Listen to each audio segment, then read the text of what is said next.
அப்போஸ்தலனாகிய பவுல் கொரிந்தியருக்கு எழுதிய 2ஆம் நிருபம் 4ஆம் அதிகாரம்.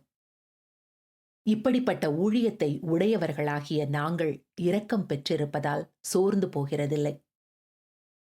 வெட்கமான அந்தரங்க காரியங்களை நாங்கள் வெறுத்து தந்திரமாய் நடவாமலும் தெய்வ வசனத்தை புரட்டாமலும் சத்தியத்தை வெளிப்படுத்துகிறதினாலே தேவனுக்கு முன்பாக எல்லா மனுஷருடைய மனசாட்சிக்கும் எங்களை உத்தமர் என்று விளங்க பண்ணுகிறோம்.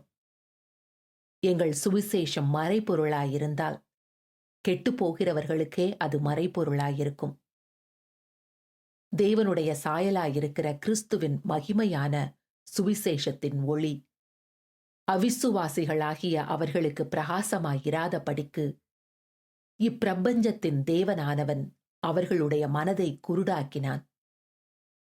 நாங்கள் எங்களையே பிரசங்கியாமல் கிறிஸ்து இயேசுவை கர்த்தர் என்றும் எங்களையோ இயேசுவின் நிமித்தம் உங்கள் ஊழியக்காரர் என்றும் பிரசங்கிக்கிறோம்.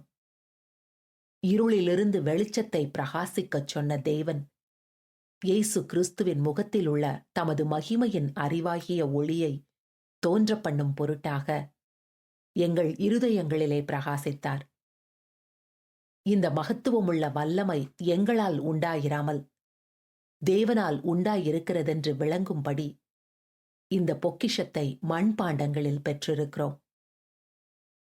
நாங்கள் எப்பக்கத்திலும் நெருக்கப்பட்டும் ஒடுங்கி போகிறதில்லை. கலக்கமடைந்தும் மனம் முறிவடைகிறதில்லை. துன்பப்படுத்தப்பட்டும் கைவிடப்படுகிறதில்லை. கீழே தள்ளப்பட்டும் மடிந்து போகிறதில்லை. கர்த்தராகிய இயேசுவினுடைய ஜீவனும் எங்கள் சரீரத்திலே விளங்கும் படிக்கு இயேசுவின் மரணத்தை எப்பொழுதும் எங்கள் சரீரத்தில் சுமந்து திரிகிறோம்.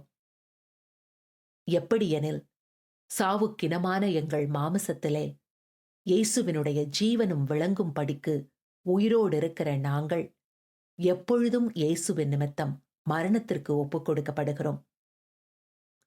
இப்படி மரணமானது எங்களிடத்திலும் ஜீவனானது உங்களிடத்திலும் பலன் செய்கிறது. விசுவாசித்தேன், ஆகையால் பேசினேன் என்று எழுதியிருக்கிறபடி நாங்களும் அந்த விசுவாசத்தின் ஆவியை உடையவர்களாயிருந்து விசுவாசிக்கிறபடியால் பேசுகிறோம். கர்த்தராகிய இயேசுவை எழுப்பினவர் எங்களையும் இயேசுவை கொண்டு எழுப்பி உங்களோடே கூட தமக்கு முன்பாக நிறுத்துவார் என்று அறிந்திருக்கிறோம். தேவனுடைய மகிமை விளங்குவதற்கு ஏதுவாக கிருபையானது அநேகருடைய ஸ்தோத்திரத்தினாலே பெருகும் படிக்கு இவையெல்லாம் உங்கள் நிமித்தம் உண்டாயிருக்கிறது. ஆனபடியினாலே நாங்கள் சோர்ந்து போகிறதில்லை. எங்கள் புறம்பான மனுஷனானது அழிந்தும் உள்ளான மனுஷனானது நாளுக்கு நாள் புதிதாக்கப்படுகிறது. மேலும் காணப்படுகிறவைகளை அல்ல, காணப்படாதவைகளை நோக்கியிருக்கிற நமக்கு அதிசீக்கிரத்தில் நீங்கும் லேசான நம்முடைய உபத்திரவம் மிகவும் அதிகமான நித்திய கன மகிமையை உண்டாக்குகிறது. ஏனெனில் காணப்படுகிறவைகள் அநித்தியமானவைகள், காணப்படாதவைகளோ நித்தியமானவைகள்.